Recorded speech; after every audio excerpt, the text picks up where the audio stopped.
बोलो विष्णु भगवान की जय हो। राधे राधे मेरे प्यारे भाइयों बहनों माताओं व बंधुओं, संस्कार की बातें चैनल में आपका स्वागत है। बंधुओं, आज मैं आपको श्रवण करवा रही हूँ रमा एकादशी व्रत कथा, पूरन पूजा विधि और रमा एकादशी का महत्व क्या है। बंधुओं, दिवाली के 4 दिन पहले पड़ने वाली कार्तिक मास के कृष्ण पक्ष की इस एकादशी को लक्ष्मी जी के नाम पर रमा एकादशी कहा जाता है। इस दिन भगवान विष्णु के पूर्ण अवतार कृष्ण जी के केशव रूप की पूजा आराधना की जाती है। इस एकादशी का व्रत करने से जीवन में वैभव और अंत में मोक्ष की प्राप्ति होती है। धर्मराज युधिष्ठिर ने कहा, हे केशव, कार्तिक कृष्ण एकादशी का नाम क्या है, इस व्रत की विधि क्या है और इस व्रत के करने का फल क्या होता है, आप मुझे विस्तार पूर्वक बताइए।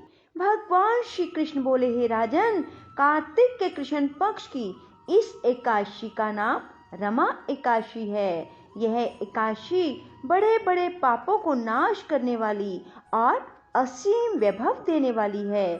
शास्त्रों में वर्णित इसका महात्म मैं तुम्हें सुनाता हूँ, ध्यान पूर्वक सुनो।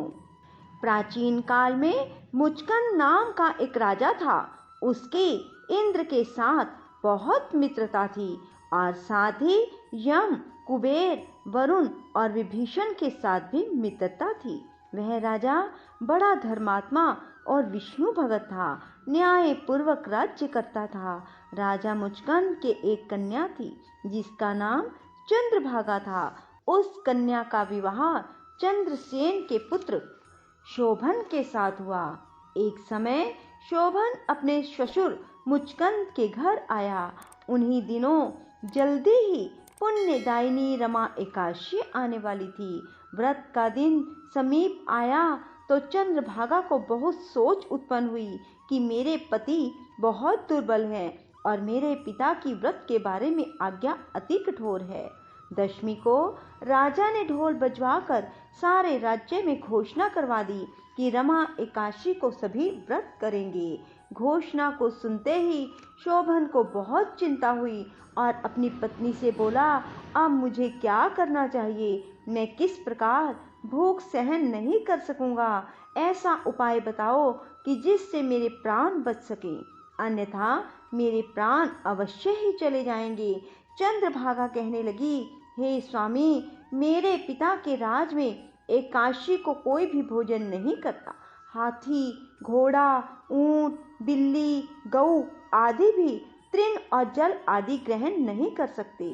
फिर मनुष्य का तो कहना ही क्या है। यदि आप भोजन करना चाहते हैं तो किसी दूसरे स्थान पर चले जाइए, क्योंकि यदि आप यहाँ रहेंगे तो अवश्य ही व्रत करना पड़ेगा। ऐसा सुनकर शोभन कहने लगा, हे प्रिय, तुम्हारे साथ मैं भी व्रत करूंगा। जो भाग्य में होगा वह देखा जाएगा। ऐसा विचार कर उसने व्रत किया और वह भूख व प्यास से बहुत पीड़ित होने लगा। जब सूर्य नारायण अस्त हो गए तब रात्रि जागरण का समय आया। यह जागरण वैष्णवों को तो अत्यंत हर्ष देने वाला था, परंतु शोभन को अत्यंत दुखदायी लगा। प्रातः काल होते होते शोभन के प्राण निकल गए। तब राजा ने चंदन की चिता में उसका दाह संस्कार कराया, परंतु चंद्रभागा ने अपने पिता की आज्ञा से अपने शरीर को दग्ध नहीं किया और शोभन की अंत्येष्टि क्रिया करने के पश्चात अपने पिता के घर में रहने लगी। रमा एकादशी के प्रभाव से शोभन मंदराचल पर्वत पर धन धान्य से परिपूर्ण, शत्रुओं से रहित एक सुंदर देवपुर नगर को प्राप्त हुआ। वह अत्यंत सुंदर रतन और वैदुर्य मणि जडित स्वर्ण के खंभों पर निर्मित अनेक प्रकार की स्फटिक मणि से सुशोभित भवन में सिंहासन पर आरूढ़ हुआ। श्वेत चट और चमर, मस्तक पर किरीट, कानों में कुंडल, कंठ में हार, बाहों में कपूर विभूषित गंधर्व और अप्सराओं से घिरा हुआ ऐसे शोभित होता था मानो अपनी सभा में देवराज इंद्र विराजमान हो। एक समय मुचकुंद के नगर में रहने वाला सोम शर्मा नामक ब्राह्मण तीर्थ यात्रा करता हुआ घूमता घूमता उधर जा निकला। ब्राह्मण शोभन को पहचान कर कि यह तो राजा का जमाई शोभन है, उसके निकट आया। शोभन भी उसको पहचान कर अपने आसन से उठकर उसके पास आया और प्रणाम आदि करके कुशल क्षेम पूछने लगा। ब्राह्मण ने कहा कि राजा मुचकंद और आपकी पत्नी चंद्रभागा कुशल से हैं, नगर में भी सब प्रकार कुशल हैं, परंतु हे राजन, हमको अत्यंत आश्चर्य हो रहा है। अपना वृत्तांत कहिए कि ऐसा सुंदर नगर जो ना कभी देखा है ना सुना है, आपको किस प्रकार प्राप्त हुआ। तब शोभन बोला, कार्तिक कृष्णा रमा एकादशी का व्रत करने से मुझे यह नगर प्राप्त हुआ है, परंतु यह अस्थिर है।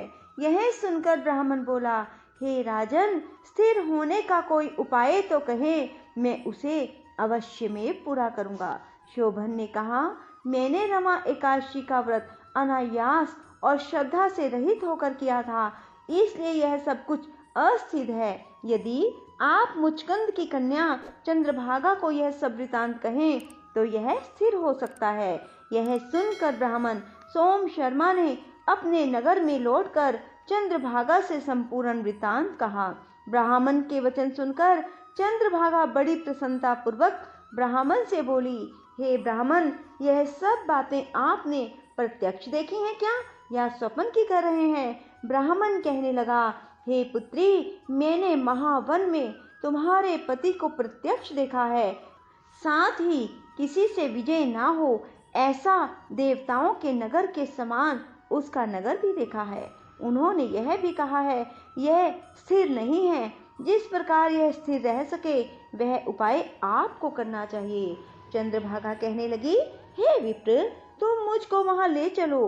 पति देव के दर्शन की मेरी तीव्र लालसा है। मैं अपने किए पुण्यों से उस नगर को स्थिर बना दूंगी। आप ऐसा उपाय कीजिए जिससे उनका और मेरा मिलन हो सके। आपकी अति कृपा होगी, आपको पुण्य की प्राप्ति होगी। सोम शर्मा चंद्रभागा को साथ लेकर मंदराचल पर्वत के समीप वामदेव ऋषि के आश्रम में गया। वामदेव ऋषि ने उसकी बात सुनकर वेद मंत्रों से उज्जवल तिलक द्वारा चंद्रभागा का अभिषेक किया। तब ऋषि मंत्र के प्रभाव और एकादशी के व्रत से चंद्रभागा का शरीर दिव्य हो गया और वह अत्यंत प्रसन्नता के साथ अपने पति के निकट गई। अपनी प्रिय पत्नी को आते देखकर शोभन अत्यंत प्रसन्न हुआ और उसको बुलाकर अपनी बाईं तरफ बिठाया। तब चंद्रभागा ने कहा, हे प्राणनाथ, आप मेरे सभी पुण्यों को ग्रहण कीजिए जिससे आपका यह नगर और राज्य स्थिर हो जाए। जब मैं 8 वर्ष की थी तब से ही सभी एकादशियों के व्रतों को पूर्ण श्रद्धा पूर्वक विधि विधान के साथ करती आ रही हूँ। इस पुण्य के प्रताप से आपका यह नगर स्थिर हो जाएगा और समस्त कार्य पूर्ण होकर प्रलय के अंत तक रहेंगे। इस प्रकार चंद्रभागा दिव्य रूप धारण कर तथा दिव्य आभूषणों और वस्त्रों से सुसज्जित होकर अपने पति के साथ रहने लगी। हे राजन, यह मैंने रमा एकादशी का महात्म कहा। जो मनुष्य इस व्रत को करते हैं उनके समस्त पाप नष्ट हो जाते हैं। कृष्ण पक्ष और शुक्ल पक्ष दोनों की एकादशी समान है, इनमें कोई भेदभाव नहीं है। जो सभी मासों की दोनों एकादशियों के व्रत रखते हैं उनके महात्म को पढ़ते और सुनते हैं, वे समस्त पापों से छूटकर विष्णु लोक को प्राप्त होते हैं, इसमें कोई संदेह नहीं है। बोलो विष्णु भगवान की जय, लक्ष्मी माता की जय।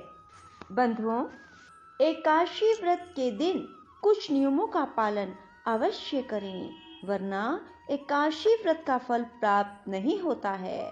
बंधुओं, एकादशी के दिन प्रातःकाल जल्दी उठें, स्नान आदि से निवृत्त होकर भगवान विष्णु के समक्ष खड़े होकर दाहिने हाथ में जल लें और व्रत का संकल्प लें। अपना नाम बोलें, गोत्र बोलें, शहर का नाम बोलें। मैं एकादशी का व्रत कर रहा हूँ या कर रही हूँ। मेरा व्रत बिना किसी विघ्न बाधा के संपन्न हो और मेरी मनोकामना पूरी हो। जो भी आपकी कामना हो वह भगवान विष्णु के समक्ष बोलें और जल भगवान विष्णु के समक्ष छोड़ दें। उसके बाद भगवान की षोडश उपचार पूजा करें। भगवान को तुलसी दल अवश्य अर्पित करें। भगवान को फलों का भोग लगाएं, धूप दीप लगाएं। एकादशी के दिन भगवान की कथा श्रवण करें। भगवान के 1000 नाम सुने, गर्भ गीता सुने, गजेंद्र मोक्ष का पाठ सुने। बंधुओं, सारा दिन भगवान के नाम स्मरण में अपना दिन बिताएं और रात को अखंड दीपक लगाएं और भगवान के समक्ष भजन कीर्तन करें। हो सके तो सारी रात जागरण करें। अगले दिन प्रातःकाल जल्दी उठें, स्नान आदि से निवृत्त होकर भगवान की पूजा करें और फिर किसी ब्राह्मण को भोजन कराएं और फिर स्वयं भी व्रत का पारण करें। बंधुओं, व्रत के पारण का जो उचित समय होता है उसी समय व्रत का पारण करें। बंधुओं, एकादशी के दिन झूठ ना बोलें, किसी की निंदा ना करें, जीव हत्या ना करें, मांस मदिरा का सेवन ना करें, प्याज लहसुन का सेवन भी ना करें, बाल भूल कर भी ना कटवाएं और ना ही सिर धोएं। बंधुओं, ये छोटी छोटी बातें यदि आप एकादशी के दिन अपना लेते हैं तो आपको व्रत का पूर्ण फल प्राप्त होगा। बंधुओं, यदि आपको हमारी ये वीडियो पसंद आए तो इसे लाइक करने के साथ साथ शेयर अवश्य करना और कमेंट बॉक्स में राधे राधे लिखना। राधे राधे लिखने से आपको पूर्ण फल की प्राप्ति होगी, क्योंकि जब हम किसी ब्राह्मण से भी कथा सुनते हैं तो उसे दक्षिणा देते हैं। आपकी दक्षिणा राधे राधे लिखना ही होगी। बोलो विष्णु भगवान की जय, लक्ष्मी माता की जय। जय जय श्री राधे, जय जय श्री राधे, जय जय श्री राधे। हरे राम राम राम हरे हरे, हरे कृष्ण कृष्ण कृष्ण हरे हरे, हरे राम राम राम हरे हरे, हरे कृष्ण कृष्ण कृष्ण हरे हरे, हरे राम राम राम हरे हरे, हरे कृष्ण कृष्ण कृष्ण हरे हरे, हरे राम राम राम हरे हरे, हरे कृष्ण कृष्ण कृष्ण हरे हरे, हरे राम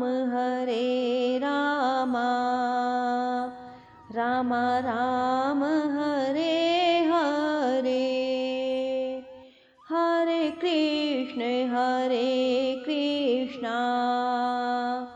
कृष्ण कृष्ण हरे हरे, हरे राम राम राम हरे हरे, हरे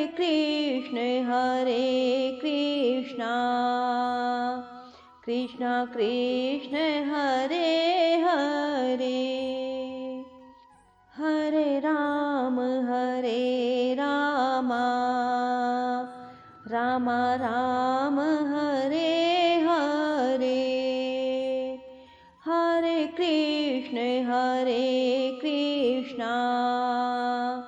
कृष्ण कृष्ण हरे हरे, हरे राम राम राम हरे हरे, कृष्ण कृष्ण कृष्ण हरे हरे हरे राम राम राम हरे हरे हरे कृष्ण कृष्ण कृष्ण हरे हरे